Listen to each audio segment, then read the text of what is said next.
होती आणि तुझ्या आईचं नाव ढवळे मामी. अरे मामी म्हणजे अख्ख्या गावात नाव फेमस. समजा गाव तिच्या मागं असते आणि म्हणूनच आम्ही तिला म्हणतो ढवळे मामी.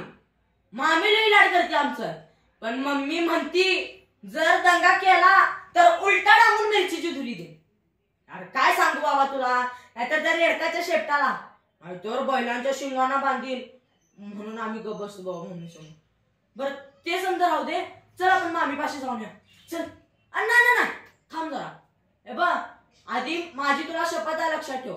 मी जे काय सांगितलं तर आमच्या मम्मीला जर कळालं तर मी तुझ्याशी बोलणार नाही. बरं चल. नाही म्हणजे आमची मामी जाणार आहे उद्या. आपण आज दिवसभर तिच्याशी गप्पा मारूया. चल चल चल.